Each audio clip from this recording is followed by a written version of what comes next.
आप सभी को जय हिंद। मैं राजकुमार प्रजापति। आज मैं आपको 2020-21 का ITR कैसे भरना है इस पर मैं प्रकाश डालूँगा। आप अपना ITR अपने घर पे बैठकर और अपने मोबाइल से खुद भर सकते हैं और अपना पूरा हिसाब किताब आप उसमें से खुद कर सकते हैं। तो आइए आज हम देखिए, मैंने यहाँ पर गूगल खोला हुआ है। यहाँ पर देखिएगा आपको ई फाइलिंग डालना है। जैसे आप ई फाइलिंग डालते हैं, इसको आप टच करेंगे तो ये देखिएगा यहाँ पर इनकम टैक्स की साइट आ जाती है। हम जो है इस इनकम टैक्स को यहाँ पर टच करते हैं।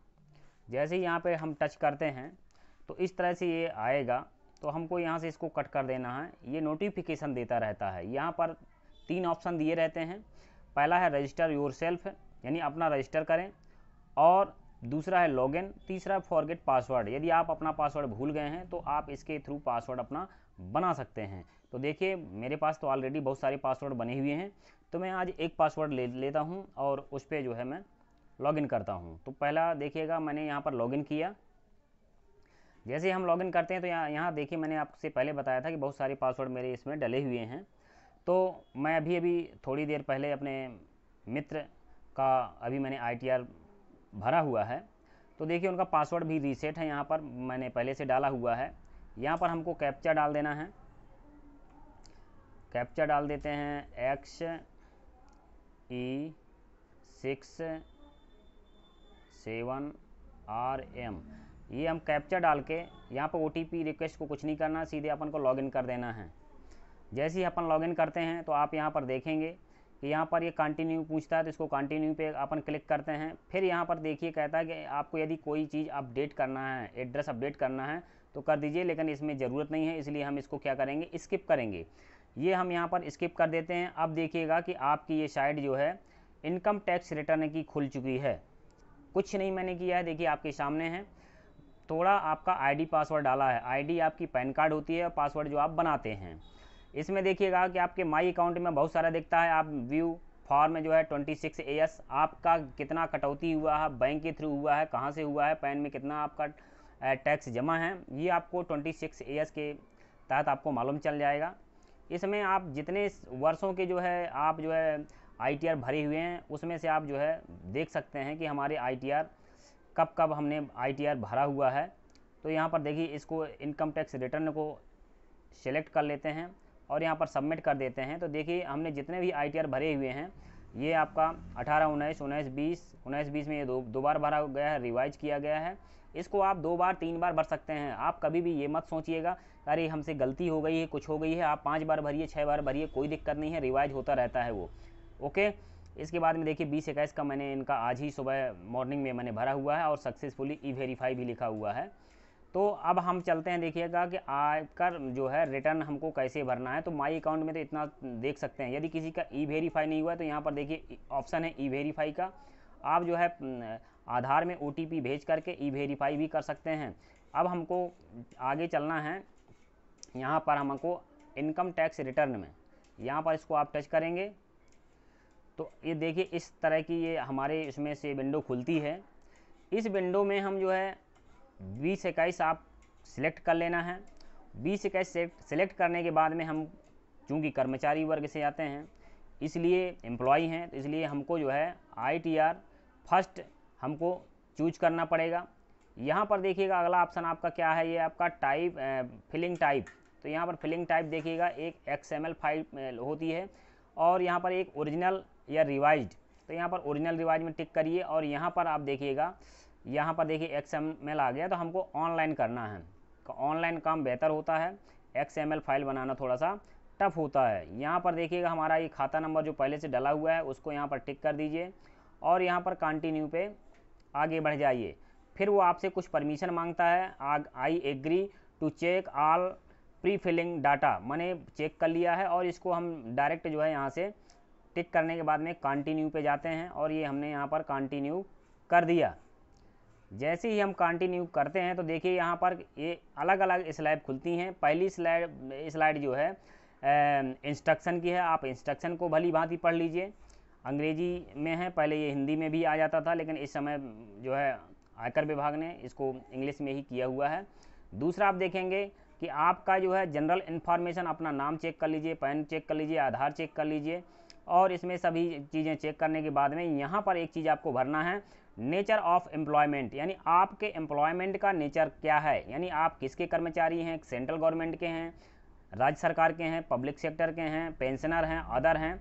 तो यहाँ पर देखिएगा कि जैसे कि हम सभी लोग जो है स्टेट गवर्नमेंट के कर्मचारी हैं, तो हमने यहाँ पर जो है स्टेट गवर्नमेंट के कर्मचारी पे हम यहाँ पर जो है इसको क्लिक कर देते हैं।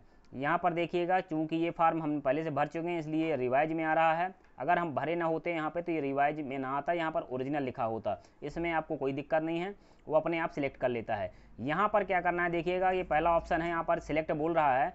यहाँ पर आप देखेंगे कि are you filling return of income under 7th proviso to section 1391 but otherwise not required. तो देखिए हम यहाँ पर नॉट रिक्वायर्ड हैं, हमारी इनकम बहुत ज़्यादा नहीं होती है, तो यहाँ पर हम यहाँ पर नो कर देंगे, और जैसे ही नो कर देते हैं ये सारे जो है ब्लैक हो जाते हैं, यहाँ हमको सिलेक्ट करने का ऑप्शन नहीं मिलता है। और यहाँ पर हम थोड़ा सा बीच बीच में इसको सेव ड्राफ्ट करते जाते हैं, इसको हमने यहाँ पर सेव कर दिया। अब आप आगे जाएंगे, इसको यहाँ से अगली स्लाइड में जो यहाँ पर हमने स्लाइड देखा हुआ था, ये आपका है कंप्यूटेशन ऑफ इनकम टैक्स। यहाँ पर आपको जाना है और अपनी इनकम को भरना है। बहुत से लोगों की जैसे कुछ संकुलों में जो है फार्म 16 जनरेट किया गया है, फार्म 16 जनरेट किसी का हो गया है तो उनकी इनकम इसमें लिखी हुई आती है। जैसे यहाँ पर इनकी इनकम देखिए लिखी लिखाई आई है। यदि आप जो है लिखी हुई इनकम नहीं आती है तो सैलरी एज पर सेक्शन 17(1) और यहाँ पर आप जो है इसमें आपको अपना टोटल इनकम इसमें भर देना है। जैसे ही आप भरते हैं तो यहाँ पर देखिएगा डिडक्शन हुए अपने आप ले लेता है। यदि नहीं लेता है तो यहाँ पर देखिएगा, यहाँ पर स्टैंडर्ड डिडक्शन का कॉलम रहता है यहाँ नेट सैलरी में, तो यहाँ पर 16A रहता है, और एक प्रोफेशनल टैक्स रहता है। यहाँ पर ये फार्म 16IA के तहत हमारा स्टैंडर्ड डिडक्शन 50,000 का है, और प्रोफेशनल टैक्स जो है 16 थर्ड के तहत जो है इसमें जो है हमको 2500 का और डिडक्शन हो जाता है। इस तरह से हमारा 52,500 का डिडक्शन हुआ। और इसके बाद में हम देखिएगा यदि हमारी अन्य इनकम है तो हमको उसको भरना है, अन्यथा नहीं भरना है। यहाँ पर नेचर ऑफ इनकम, तो यहाँ पर नेचर ऑफ इनकम देख लीजिए कुछ भी नहीं है, यदि हमारा तो कोई दिक्कत नहीं है, हमको नहीं भरना है। और यहाँ से आप चले जाइए, यहाँ पर आपको ये देखना है कि 80cc या 80C के तहत हमारा जैसे NPS आ गया, हमारा जो है GPF आ गया, हमारी LIC आ गई, हमारे बच्चों की ट्यूशन फीस आ गई, उसको आपको 80C के तहत यहाँ पर इसको भर देना है। अधिकतम इसमें से जो है 1.5 लाख रुपए तक वो लेता है भरने के लिए। आप चाहे 4 लाख का भी आप जो है इन्वेस्टमेंट आप दिखा दीजिए, लेकिन वो 1.5 लाख ही आपका उसमें से काटेगा, बाकी वो उसको इनकम में ले लेगा। यहाँ पर आप देखिएगा कि यदि कोई NPS वाला कर्मचारी है तो उसको दो तरह से जो है यहाँ पर कटौती होती है। एक यहाँ पर होता है 80cc(d)(1) और एक होता है 80cc(d)(2). तो यहाँ पर एक होता है contribution to pension scheme of central government, एक होती है contribution of pension scheme of central government employer. ठीक है, एक होता है गवर्नमेंट एम्प्लॉयर और एक होता है हाँ, ये दोनों गवर्नमेंट एम्प्लॉयर हैं, तो इनमें आपको भर देना है। यदि नहीं भरना है, इनमें नहीं भरना है, तो आप सीधे इसको यहाँ पर 80C के तहत ही भर दीजिए। इसके बाद में यहाँ पर एक सेक्शन और आता है कि यदि आपका बैंक से जो इंटरेस्ट है वो 10,000 से ऊपर कटा हुआ है, मतलब आपको मिला हुआ है, तो आपको 10,000 की अतिरिक्त छूट भी यहाँ पर आपको मिल जाएगी। यहाँ पर आप देखिएगा, ये है यहाँ पर interest of saving bank account in case of other than resident senior citizen. Resident senior citizen मतलब जो भारत के जो ओरिजिनल जो है नागरिक हैं उनके लिए है। ठीक है, रेजिडेंट, नॉन रेजिडेंट का मतलब होता है जो भारत के बाहर बसे हुए हैं। यहाँ पर आप देखिएगा, फिर इसके बाद में आप वहाँ पर उतना भर देते हैं, ये अपने आप यहाँ पर जो भी कॉलम होंगे अपने आप ले लेगा, यहाँ पर आपको भरना नहीं है। फिर इसको थोड़ी देर में सेव ड्राफ्ट यहाँ पर करते जाते हैं। अब हम आगे की ओर बढ़ते हैं। जैसे ही हम यहाँ आगे की ओर बढ़ते हैं तो आप देखिएगा हम अगली उसमें स्लाइड में जाने वाले हैं टैक्स में। क्योंकि हमारा यहाँ पर टैक्स इनका कटा नहीं है, टैक्स कटा होता तो यहाँ पर आपको दिख जाता, यहाँ पर लिखा होता जो हमारा अधिकारी है उसका टैन नंबर लिख जाता, यहाँ पर उसका नाम लिख जाता, और कितनी हमारी सैलरी थी, उस पर कितना काटा गया, ये सारी जानकारी आपको फॉर्म 16 जो भरा जाता है यहाँ पर आपको इशू हो जाती है। ठीक है, यदि आप जो है अलग से टैक्स जमा करते हैं, आपको कम या ज़्यादा, तो यहाँ पर आप देखेंगे कि ये आपकी स्कीम जो है, ये आईटी जो लिखा हुआ है, यहाँ पर आप चालान कोई जब बनवाते हैं तो चालान में बीएसआर कोड होता है, उस बीएसआर कोड को यहाँ हमको भर देना है। इसके बाद में उसका जो है डिपॉजिट मंथ डेट, मतलब जो है किस डेट को हुआ है वो डिपॉजिट डेट डाल देते हैं। यहाँ पर जब भी कोई चालान बनाते हैं उसमें सीरियल नंबर होता है, वो सीरियल नंबर भर देते हैं और टैक्स पेड कर देते हैं। इस तरह से यहाँ पर जो है हम जो है अलग से भी टैक्स को शामिल कर सकते हैं। यहाँ पर देखिएगा कि इनका कोई भी कटा नहीं है, इसलिए ना इनको वापस मिलना है ना कुछ। तो यहाँ पर हम क्या करेंगे, बैंक को यहाँ पर टिक कर देंगे क्योंकि ये हमारा रिफंडेबल अकाउंट होता है। और यहाँ आप देखिएगा जाइएगा और यहाँ पर सिलेक्ट में सेल्फ कर देना है, क्योंकि आप सेल्फ के आईडी पासवर्ड से हो रहा है। यहाँ पर आप जिस प्लेस पर बैठे हुए हैं, जैसे आप बरगवां बैठे हैं, सिंगरौली बैठे हुए हैं, जहाँ पर बैठे हुए हैं वहाँ का आपका प्लेस डाल देना है। और यहाँ पर देखिएगा आपका आधार, यदि मोबाइल और ये आपस में पैन कार्ड लिंक है तो आपको यहाँ पर पहले कॉलम को यहाँ पर टिक कर देना है। ये हमने यहाँ पर टिक कर दिया और इसके बाद में वो अब आप इसको भरना चालू करेंगे। यहाँ पर जैसे हमने BARGAWAN ये भर दिया, बरगांव भर दिया, यहाँ पर हमने सेल्फ भर दिया है। अब यहाँ पर हम यदि सबमिट में जाते हैं, देखिएगा सबमिट में जाते हैं तो ये हमसे कहाँ कहाँ हमने कमी छोड़ा है ये बता देगा, आपको परेशान नहीं होना। यहाँ पर देखिएगा 80D के तहत जो है सीनियर सिटीजन की बात आती है, और यदि आपके पास में जो है एज हेल्थ इंश्योरेंस है उसकी बात आती है। तो यहाँ पर आप जो सीनियर सिटीजन नहीं हैं तो आप नो भर दीजिए, हैं तो भर दीजिए। यदि आपने दवा पे खर्च किया हुआ है, यदि आपने पैसे निवेश किए हुए हैं अपने हेल्थ पर, अपने फैमिली के हेल्थ पर, अपने माता पिता के हेल्थ पर, तो उसको आप यहाँ पर डाल सकते हैं। देखिए यहाँ पर भी आपका जैसे माता पिता बुजुर्ग हैं तो आप यस कर सकते हैं। अगर आप उन पर कोई क्लेम नहीं लेना है, आपको पैसे उनमें आपने निवेश नहीं किए हैं, उनमें खर्च नहीं किए हैं, तो यहाँ पर आप नॉट क्लेमिंग भी कर सकते हैं और या नो कर सकते हैं। और इस तरह से देखिएगा हम फॉर्म सबमिट कर रहे थे तो उसने जो है कुछ कमी बताई थी और उसको हमने पूरा कर लिया। अब इसके बाद में फिर हम इसको सबमिट करने के प्रयास करेंगे तो फिर देखिएगा वो कमी यहाँ पर बताता है, और यहाँ पर whether you have made any investment तो वो बता रहा है। तो यहाँ पर हमारा जो है 1/4/20 के बाद नहीं हुआ है, तो यहाँ पर हमको क्या कर देना है, नो कर देना है। ये हमने नो कर दिया।